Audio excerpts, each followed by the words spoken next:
He came to the savannah believing distance could make him harmless. Yoon-jae Kwon had built his life on control of information, of people, of outcomes. In Seoul, his name moved faster than he did, opening doors and closing mouths. The intricate tattoos that crawled up his neck from collarbone to jawline told stories he never spoke aloud. Geometric patterns interwoven with Korean script that marked him as someone who had earned his place through blood and silence. Each line had been carved into his skin during long nights in underground parlors, pain accepted as penance for choices that couldn't be undone. He spoke fluent English, negotiated with corporate polish, and kept his family's organization clean enough to survive in the modern world. Violence was implied, never displayed, pressure applied through contracts, reputation, and patience. He was the danger other men planned around, but the weight of 19 years pressed against his chest every morning when he woke. 19, the age when he'd had to choose between family loyalty and the last shred of his innocence. The boy who'd wanted to study literature had died that night in a warehouse by the Han River, replaced by someone who could make impossible decisions without flinching. The memory still visited him in dreams, the sound of rain on corrugated metal, the smell of fear and diesel fuel, the moment when childhood ended and something colder began.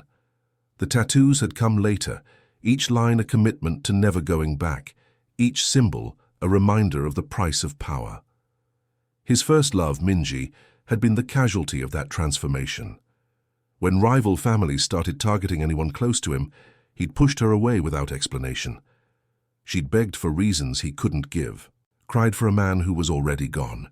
He'd watched her leave from his office window, knowing he was saving her life by breaking her heart. She'd never known the truth, that men had been watching her apartment, that her younger brother had been followed to school, that loving him had painted a target on everyone she cared about. He'd never forgiven himself for the lie, but he'd never regretted the choice. She was alive, married to a professor now, with 2 children who would never know how close they'd come to inheriting his enemies. The loneliness had carved itself deep over the years. Relationships became transactions, affection measured in utility. Women approached him for his power or fled from his reputation. He'd learned to read the calculation in their eyes, the moment when desire curdled into fear or greed. He'd stopped looking for anything real, convinced that men like him weren't meant for love, only for the careful management of isolation. Now pressure had begun to mount again. A string of investigative inquiries threatened to turn into something louder. A journalist named Park had been asking questions about shipping manifests, following paper trails that led uncomfortably close to family business. Worse, his uncle Kwon Jin-soo, his father's younger brother who'd always resented Yoon-jae's position as heir, had been making moves, questioning his leadership, suggesting to the family council that perhaps someone more committed to tradition should take control.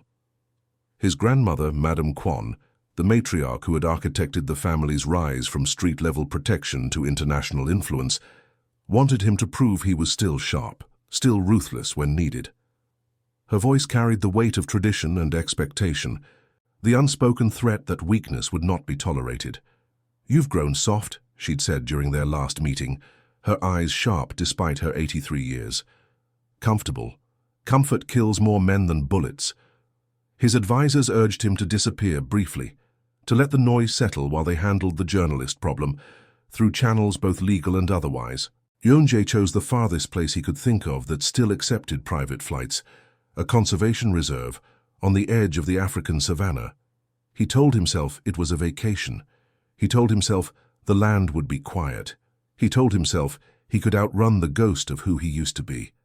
He was wrong on all counts. The reserve was not a resort.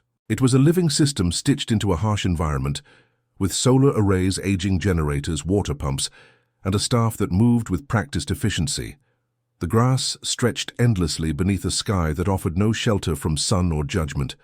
Acacia trees dotted the horizon like punctuation marks in a sentence written in drought and survival. Everything had a cost. Everything had a consequence. The land demanded honesty in a way that Seoul's concrete and steel never had. That was where Nadira Bell worked. Nadira had learned early that powerful men made promises they couldn't keep. Her father had been one, a diplomat who'd swept her mother off her feet with tales of changing the world, then disappeared when the posting ended and reality set in. She'd been 7 when he left, old enough to remember his voice reading her bedtime stories, young enough to believe he'd come back. She'd watched her mother wait by windows for 3 years, hope dying by degrees until acceptance finally settled like dust over their small apartment in Nairobi. The lesson had carved itself deep. Men with power loved the idea of love more than love itself. Her mother had never remarried, pouring herself into work as a nurse instead, building a life of service and independence. Never wait for a man to save you, she'd told Nadira. Save yourself, then choose who deserves to stand beside you. Nadira was a black woman whose life had braided cities with countryside, modern schooling with ancestral knowledge. Her grandmother had been Maasai, and though Nadira had grown up in Nairobi's suburbs, summers in the rural homestead had taught her to read the language of animals, weather, and survival.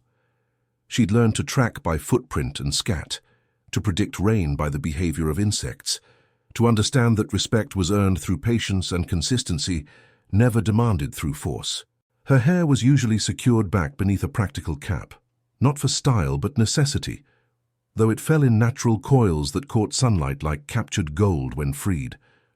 She carried herself with a quiet certainty earned through repetition, the kind of confidence that came from knowing exactly what she was capable of. Her hands were strong from years of physical work, scarred from encounters with thorns and claws, steady from countless moments when steadiness meant the difference between life and death.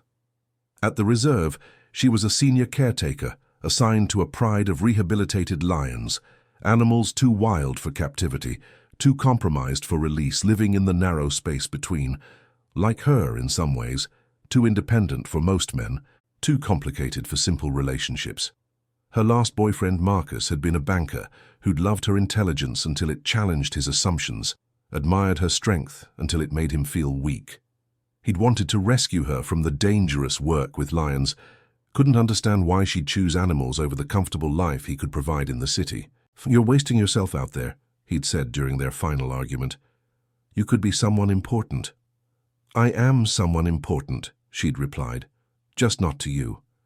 He'd left for someone more traditional, he'd said, someone who needed him more, someone who would appreciate what he had to offer. Nadira had felt relief more than heartbreak, another lesson learned about men who loved the idea of her more than the reality.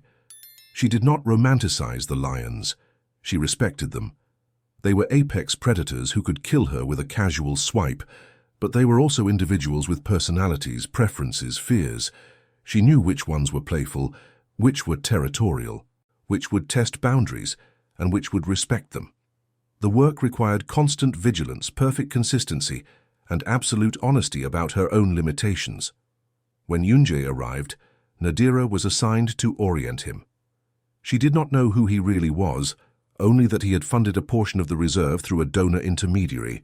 The funding had come at a crucial time. Their generator was failing, medical supplies were running low, and 2 of their vehicles needed major repairs. She was grateful for the money, but suspicious of the man.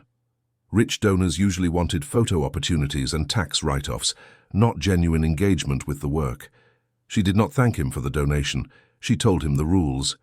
"You stay with me," she said, voice calm, eyes assessing. Those eyes, dark brown with flecks of amber that seemed to see straight through expensive facades. "You follow instructions. Out here, confidence without knowledge gets people hurt." Yunje almost smiled. Almost.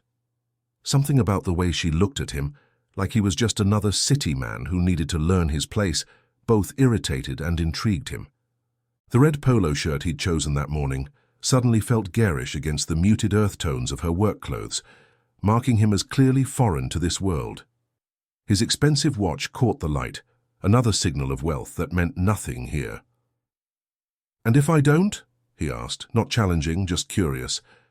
"Then you'll find out why the lions respect me," she replied simply, her gaze dropping briefly to the tattoos visible above his collar before meeting his eyes again. No judgment, just assessment. She'd seen dangerous men before, poachers, corrupt officials, men who thought money or violence could solve any problem. This one felt different, but different didn't necessarily mean safe. Their days began before sunrise, when the air was cool and the animals most active. Breakfast was simple and shared. Strong coffee boiled over a flame, flatbread torn by hand, fruit sliced and passed around.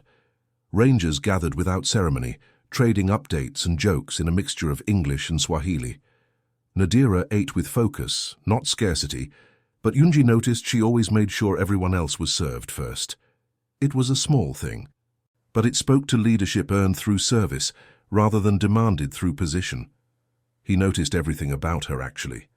The way she listened with her whole body when someone spoke, leaning in slightly, eyes focused completely on the speaker. How her laugh came quick and genuine when Jabari told his terrible jokes, transforming her serious face into something radiant. The small scar on her left hand that she absently traced when thinking, a nervous habit that humanized her professional competence.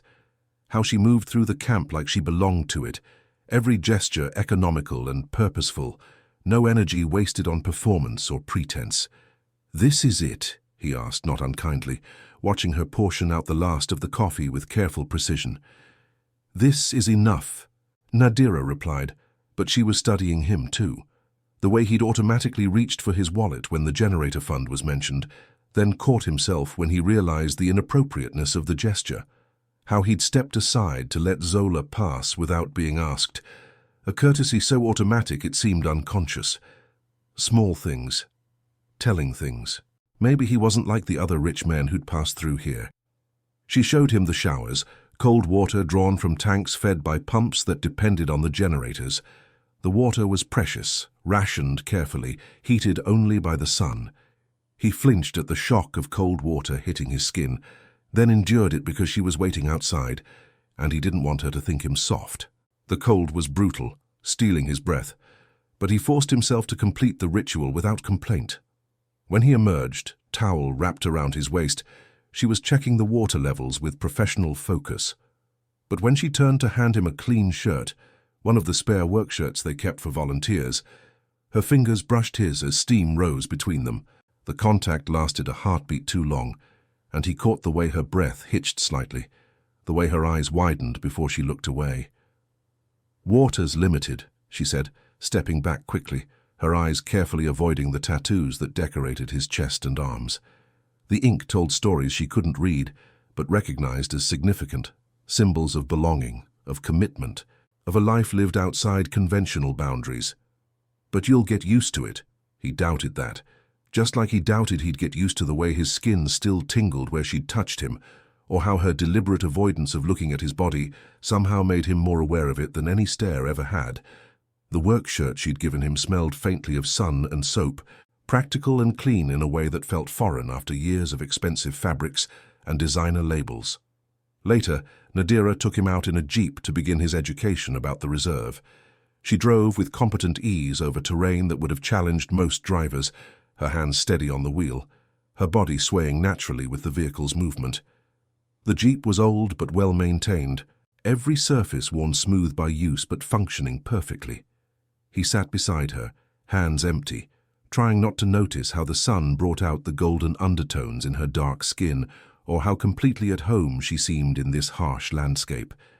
She pointed out animals without embellishment, elephants that killed more people than lions, their intelligence making them unpredictable when threatened, hyenas who survived by cooperation, their social structure more complex than most people realized, giraffes whose kicks could be fatal, their gentle appearance masking genuine danger.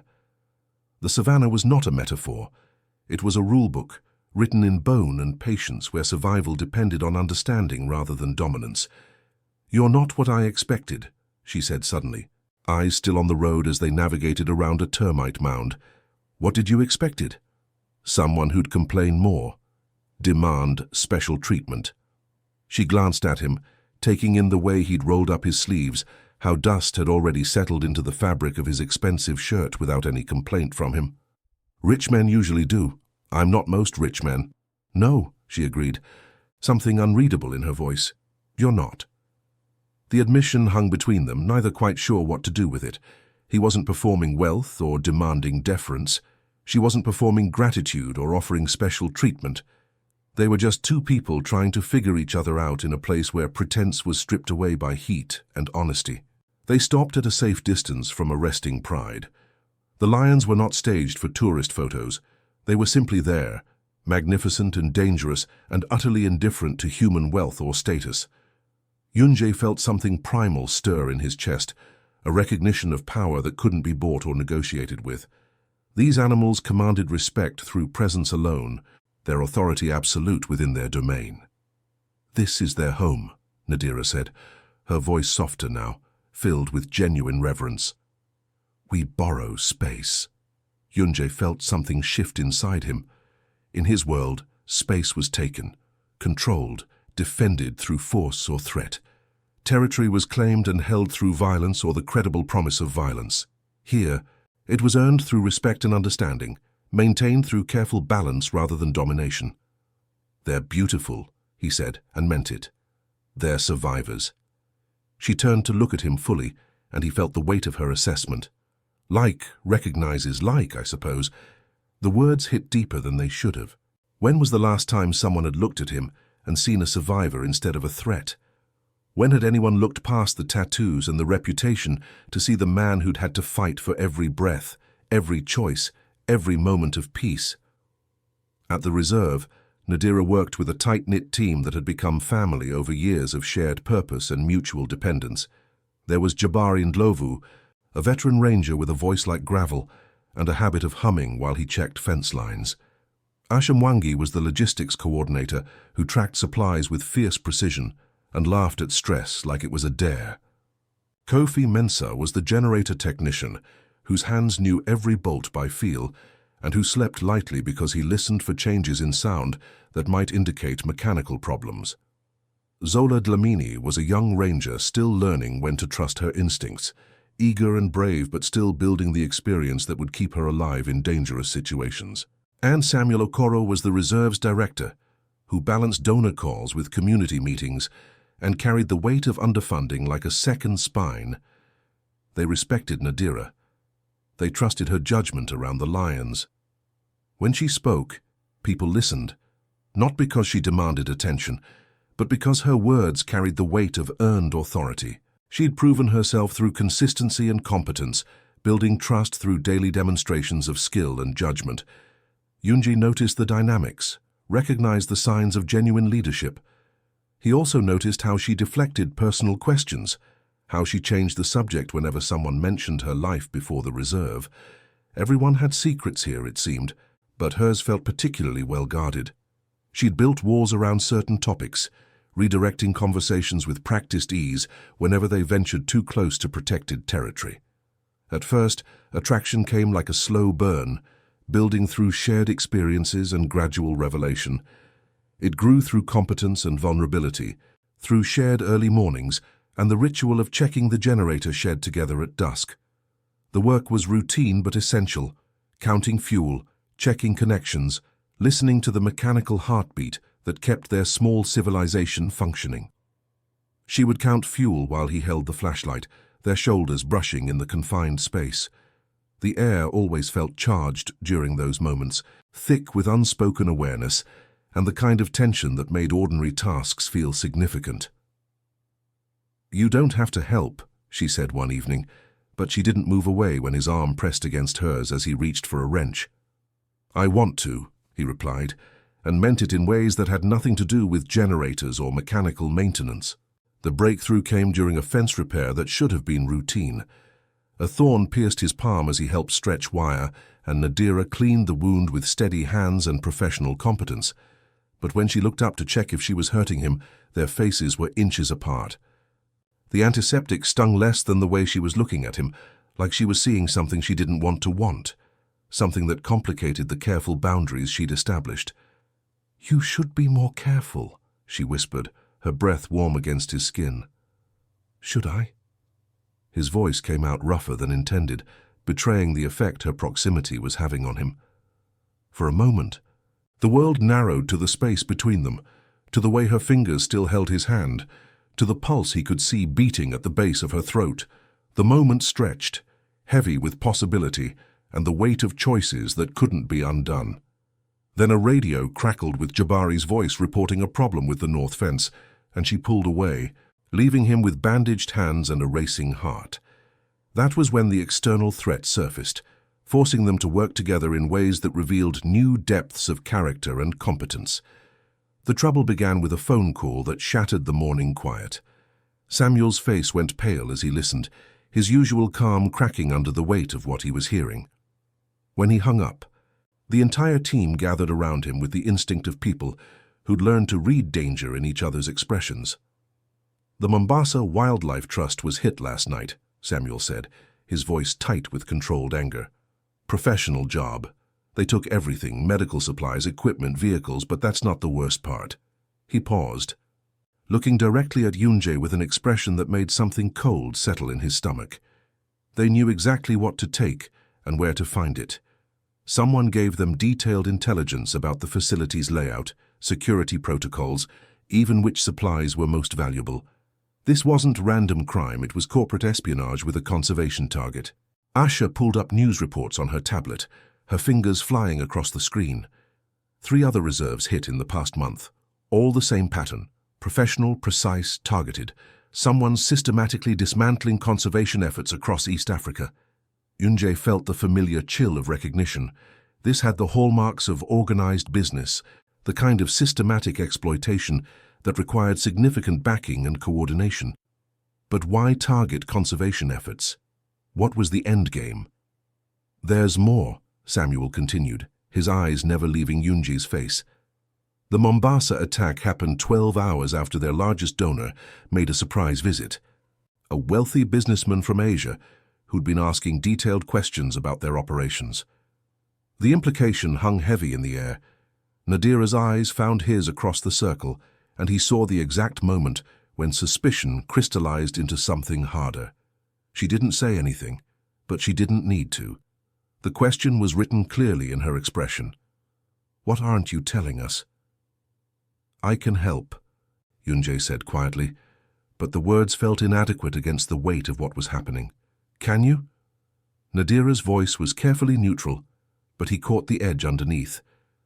"Because right now, it looks like wealthy donors are the problem, not the solution." The accusation stung because it was fair. He'd arrived under false pretenses, hidden his true identity, and now his presence coincided with a pattern of attacks that targeted exactly the kind of place he'd chosen for refuge. From the outside, it looked damning. "I'm not involved in this," he said, meeting her eyes directly. "But I might know who is."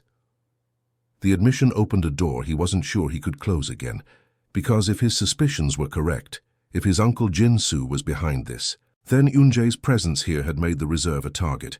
His attempt to escape his world had instead brought danger directly to the people he'd come to care about. That night, alone in his quarters, Yunje made calls he'd hoped never to make again. Old contacts, information brokers, people who traded in the kind of intelligence that could unravel patterns like the one threatening the reserves. What he learned made his blood run cold. Jinsu wasn't just making a play for family leadership, he was diversifying into new markets. Conservation fraud, where criminal organizations posed as environmental donors to gain access to remote facilities, steal valuable equipment and supplies, then sell them on black markets. The isolated nature of reserves made them perfect targets. Minimal security, valuable resources and locations so remote that crimes could go undetected for days. Worse, Jinsu had been tracking Yunje's movements, using his nephew's location to identify potential targets. Every place Yunje had considered for his retreat had been catalogued, assessed, and in some cases already hit. His uncle was using him as an unwitting scout for criminal operations. The next morning, Eunje found Nadira alone in the generator shed, her movements sharp with barely controlled anger. She didn't look up when he entered, but her shoulders tensed in a way that told him she knew he was there. "I know who's behind the attacks," he said without preamble. She straightened slowly, turning to face him with an expression that was carefully blank. "Do you?" "My uncle. He's been tracking my movements, using them to identify targets. Every place I've visited, every donation I've made. He's been following the trail, mapping vulnerabilities." The words hung between them like a confession. Because that's what it was, an admission that his presence here had brought danger, that his attempt to find peace had instead painted a target on everything he'd come to value. "So this is my fault," she said, her voice deadly quiet, "for trusting you, for believing you were different." "No." The word came out fierce, desperate. "This is my fault for not seeing the pattern sooner, for not realizing what he was doing. But Nadira, you have to believe me, I never meant for this to happen." She studied his face for a long moment, and he felt exposed under that gaze, like she was weighing everything she'd observed about him against this new information, trying to decide if the man she'd come to know was real or just another elaborate deception. "Prove it," she said finally. "How? Help us stop him. Not just here, everywhere. Use whatever connections you have, whatever knowledge you've gained, and help us protect what matters." It was a test, he realized, not just of his commitment, but of his willingness to burn bridges with his old life to protect his new one. She was asking him to choose, definitively and publicly, between the world he'd been born into and the world he'd found here. "It won't be clean," he warned her. "Going after Jinsu means going after family. It means using methods that will remind you exactly what kind of man I used to be." "I'm not asking you to be clean," she replied. "I'm asking you to be effective. These people, this work, it matters. If you really believe that, then prove it." The plan they developed over the next 3 days was part intelligence operation, part corporate warfare, and part family coup. Yunjae used his connections to trace Jinsu's operations, identifying the network of corrupt officials, black market dealers, and criminal organizations that made the conservation fraud possible. Nadira coordinated with other reserve directors, sharing intelligence and establishing communication protocols that would make future attacks much more difficult. But the real breakthrough came when Yunjae realized that Jinsu's operation had a fatal flaw. It depended on maintaining the appearance of legitimacy. The criminal organization posed as environmental donors, which meant they had to interact with legitimate conservation groups, file paperwork with government agencies, and maintain financial records that could withstand casual scrutiny, all of which created a paper trail. Working 18-hour days, Yunjae and Asha built a comprehensive map of Jinsu's network.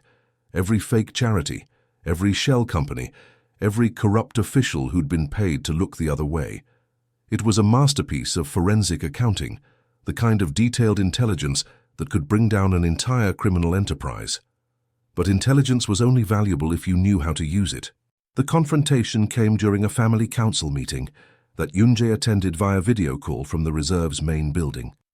Madame Kwon presided with her usual stern authority, while Jinsu sat at her right hand, playing the role of dutiful family advisor. The agenda was supposed to focus on Yunjae's extended vacation and when he planned to return to his responsibilities. Instead, Yunjae presented his evidence. The silence that followed his presentation was deafening. Jinsu's face went through a series of expressions, surprise, anger, calculation, before settling on something that looked almost like respect. "You've been busy, nephew," he said finally. "Not as busy as you," Yunjae replied. 17 reserves hit in 6 months, millions in stolen equipment and supplies, and all of it traced back to intelligence you gathered by tracking my movements. Madame Kwon's expression was unreadable, but Yunjae could see the wheels turning behind her eyes. She was calculating costs and benefits, weighing the value of Jinsu's operation against the risk of exposure. "The question," Yunjae continued, "is what we do about it." "We?" Jinsu laughed, but there was no humor in it. "You're hardly in a position to make demands, playing house with your African girlfriend while the family business suffers." The casual racism in his uncle's voice made Yunjae's hands clench into fists, but he forced himself to remain calm. Anger wouldn't win this fight. Strategy would. "Actually, I'm in the perfect position," he said. "Because I have something you need. Silence. This evidence could destroy not just your operation, but the family's reputation.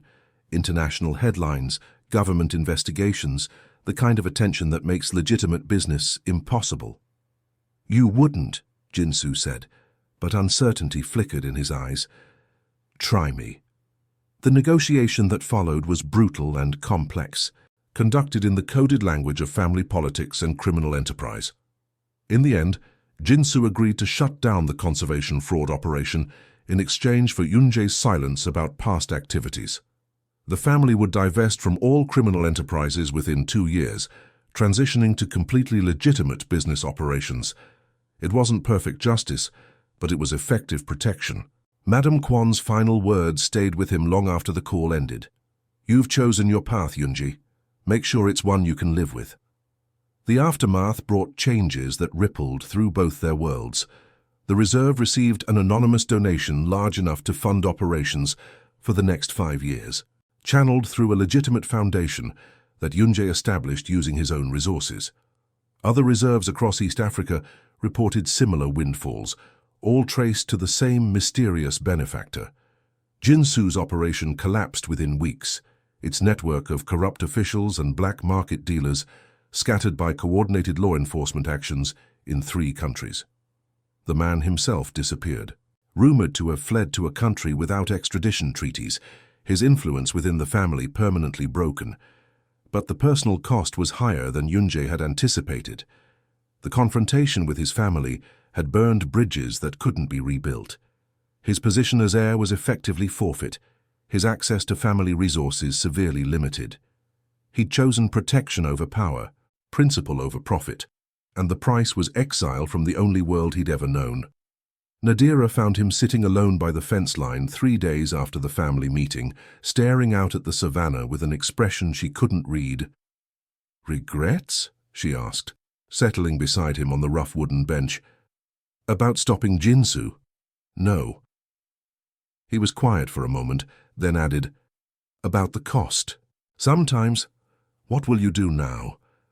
It was the question he'd been avoiding, the one that would determine whether his transformation was real or just another temporary escape. He could try to rebuild his position within the family, could work to regain Madame Kwon's favor, and eventually reclaim his inheritance. Or he could accept that some bridges, once burned, were meant to stay that way. "I don't know," he admitted. "For the first time in my life, I genuinely don't know what comes next." She took his hand, her fingers intertwining with his. Maybe that's not a bad thing. The moment that changed everything came 2 weeks later, during what should have been a routine boundary check. They were walking a fence line in the late afternoon when a male lion approached closer than expected, curiosity sharpening into interest. The massive animal moved with fluid grace through the golden grass, his mane catching the afternoon light like spun gold. This was not one of the pride they worked with regularly. This was a wild lion, unpredictable and potentially dangerous. Nadira's hand rested on Yunjae's shoulder. Pressure, not fear, but he could feel the controlled tension in her grip, the way her body coiled with readiness. "Don't move," she murmured, her body pressed against his back, her voice steady despite the danger. "Don't even breathe hard." His heart hammered against his ribs like a trapped bird. No threat worked here. No reputation mattered. No amount of money or influence could negotiate with the predator, now studying them with intelligent golden eyes. He was alive because she knew what she was doing, because she was protecting him with nothing but knowledge and courage earned through years of patient observation and careful respect. The lion paused 10 feet away, massive head tilting as it considered them. Its gaze met Yunjae's for a long moment, predator recognizing predator perhaps, and Yunjae felt something fundamental shift inside him. This was power without pretense, strength without corruption, danger that was honest in its simplicity. The lion could kill him without malice, without politics, without the complex web of justification that surrounded human violence. It would simply be nature asserting itself. Then the lion turned and melted back into the grass like a golden shadow, dismissing them as neither threat nor prey. Yunjae felt the fear afterward, clean and honest and completely unfamiliar. He had never felt anything like it. Fear in his world came with calculation, with the possibility of negotiation or retaliation. This had been pure, primal, honest. But more than that, he felt the trust, complete, absolute trust in another person's competence. For the first time in his adult life, his survival had depended entirely on someone else's skill and judgment. "You okay?" Nadira asked, her hand still on his shoulder, warm and steady. He turned in her arms and suddenly they were face to face, her eyes wide with concern and something deeper. You saved my life. I was just doing my job. No. He cupped her face gently, his thumbs tracing the line of her cheekbones. You saved my life in ways you don't even know. This time when she kissed him, there was no hesitation. It was desperate and grateful and full of everything they'd been fighting. His hands tangled in her hair, finally free of its practical braid, and she made a small sound that nearly undid him. The kiss tasted of possibility and fear, of two people finally admitting what had been building between them, despite every rational reason to resist. When they broke apart, both were shaking. I'm scared, she admitted, her forehead resting against his. Of me? Of this. Of wanting someone whose world I don't understand. Of loving someone who might disappear when reality gets complicated. The word love hung between them, unexpected and terrifying, and absolutely true. I'm not going anywhere, he said fiercely. I can't go back to who I was, and I don't want to. This you, this place, this work, it's the only real thing I've ever had. Promise me, she whispered.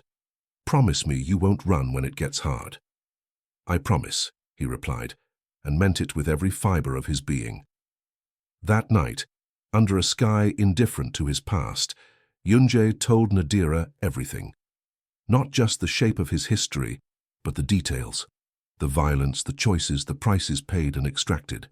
He told her about the warehouse by the Han River, about Minji and the love he'd sacrificed for safety, about the tattoos that marked him as belonging to a world she'd never imagined. He told her about Jinsu and the conservation fraud, about the family politics that had shaped his life before he was old enough to choose differently. She listened without judgment, her hand in his, her thumb tracing patterns on his palm. When he finished, she was quiet for a long time, processing everything he'd revealed. I won't be owned, she said finally, her voice steady but vulnerable. I won't be a symbol or a trophy or a way to prove you've changed. I won't ask, he replied. And I won't be the reason you run from who you are. If you change, it has to be for you. I know. She turned to face him fully, her eyes reflecting starlight. My father was a powerful man too, made my mother believe she was special, that love could bridge any gap. Then he left when reality got complicated. I'm not your father. Prove it. The challenge hung between them, heavy with years of disappointment and carefully guarded hope. The months that followed tested that promise in ways neither of them had anticipated.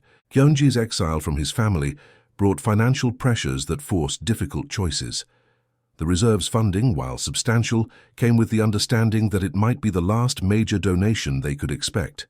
He took a job with an international conservation organization, using his business skills to help other reserves navigate the complex world of sustainable funding. It was honest work, but it paid a fraction of what he'd been accustomed to. The expensive watch disappeared, replaced by a simple timepiece that could handle dust and water. The designer clothes gave way to practical work gear. The lifestyle of casual luxury became a memory, replaced by the careful budgeting that defined life in the conservation world. Nadira watched him navigate these changes with a mixture of admiration and wariness. She'd seen men crumble under less pressure, seen relationships fail when reality intruded on romance. But Yoonjae seemed to find purpose in the constraints, satisfaction in work that mattered more than it paid. Do you miss it? She asked one evening as they shared a simple dinner by lamplight. The money? Sometimes, he admitted. The power? No. I thought I'd miss the control, but it turns out I never really had it anyway. What do you mean? Control is an illusion when it's built on fear. Real control, the kind you have with the lions, comes from understanding, respect, patience. I never had that in Seoul. I just had the ability to make people afraid of the consequences of disobeying me. She studied his face in the flickering light, looking for signs of regret or resentment. Instead, she found something that looked like peace. The proposal came 6 months later, not with a ring or grand gesture, but with a quiet conversation during their evening generator check. They were counting fuel and testing connections, the routine work that had become their shared ritual, when Yoonjae spoke into the comfortable silence. I want to build something with you, he said. Not just a relationship, but a life. a real one, with roots and purpose, and the kind of love that protects instead of possesses. Nadira's hands stilled on the fuel gauge. "Is that a proposal?" "It's a promise me," he replied, with a question attached. "Will you marry me?" She turned to face him fully, her eyes bright with tears she wasn't trying to hide. "Yes," she said simply, "but we do this right. No secrets, no shortcuts, no running when things get difficult." Agreed.